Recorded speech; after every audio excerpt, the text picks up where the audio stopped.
कुर्बानी के मौके पर एक बात बहुत ज्यादा मेरे अजीजों गर्दिश करती है और लोगों के जहन में आती है कि सबसे पहली कुर्बानी किसके नाम से करना चाहिए, यानी सबसे पहली कुर्बानी हम किसके नाम से करें। घर में वालिद भी हैं, वालिदा भी हैं, बड़े भाई भी हैं और जोजा भी है, बच्चे भी हैं और भाई बहन भी हैं, ये सब हैं। तो सबसे पहली कुर्बानी हमें किसके नाम से करना चाहिए। मेरे अजीजों, ये सवाल हर मुसलमान के जहन में आता है और कुछ लोग ऐसे हैं कि जो हर साल इन बातों को लेकर गलती कर दिया करते हैं। बहुत सारे घरों के अंदर कुर्बानी हो रही है, जानवर ज़िबा हो रहा है, लेकिन जो सही मानों में वाजिब उन्हें अदा करना चाहिए वो वाजिब अदा नहीं हो रहा है।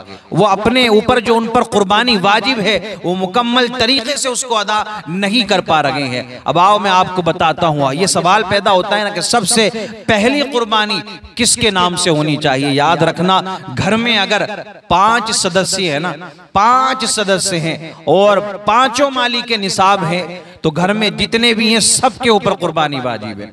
ऐसा नहीं है कि बेटा है तो वो वालिद के नाम की करा देगा, वालिद के नाम से कुर्बानी कराएगा तो उसका वाजिब अदा हो जाएगा, नहीं, बल्कि उसे भी अपने नाम से कुर्बानी करना है। और अगर आपकी बीवी है, शरीक हयात है, अगर वो भी साहिब निसाब है, मालिक निसाब है, तो उसे भी कुर्बानी करना है, वो भी कुर्बानी करेगी, उसके ऊपर भी कुर्बानी वाजिब है। तो याद रखना, एक दूसरे के ऊपर टाल करके कुर्बानियां नहीं होंगी। अगर आप हर साल मालिक के निसाब है, और इसका मामला तो यह है कि मेरे अजीजों, अगर कुर्बानी के एक दिन पहले भी आप मालिक के निसाब बन जाते हैं तो इसमें साल घूमने का मामला नहीं है। अगर आप एक दिन पहले भी मालिक के निसाब बने हैं तो अगले दिन आप पर कुर्बानी वाजिब है, आपको कुर्बानी अदा करना है। तो ऐसा नहीं कि वालिद के नाम से करा दी, वालिदा के नाम से करा दी, कि हमारे घर में तो पिछले कई सालों से हम वालिद के नाम से ही करते आ रहे हैं, चलो आपके वालिद के नाम से नहीं होगी, अब वालिदा के नाम से करा देते हैं, आपके वालिदा के नाम से नहीं होगी, बड़े भाई के नाम से करा देते हैं। यानी पूरा परिवार एक ही कुर्बानी कर रहा है,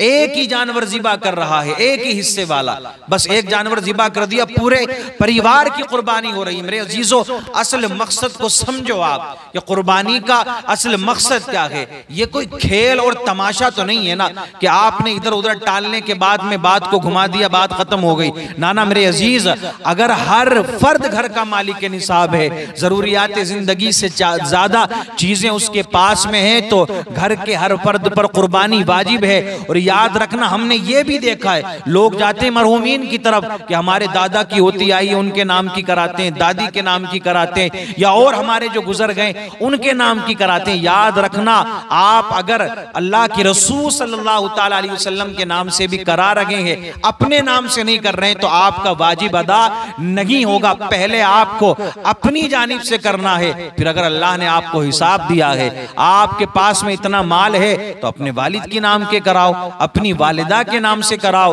अपने भाइयों के नाम से कराओ और मरहूमीन के नाम से कराओ। लेकिन ये बात समझ लें कि पहली कुर्बानी हो, दूसरी कुर्बानी हो, तीसरी हो, सबसे पहले अगर कुर्बानी आपको करना है, दूसरी, तीसरी, चौथी, जब तक आप मालिक के निसाब रहेंगे, जब तक आपकी जिंदगी रहेगी, मालिक के निसाब रहेंगे, आपके ऊपर हर साल कुर्बानी करना वाजिब है।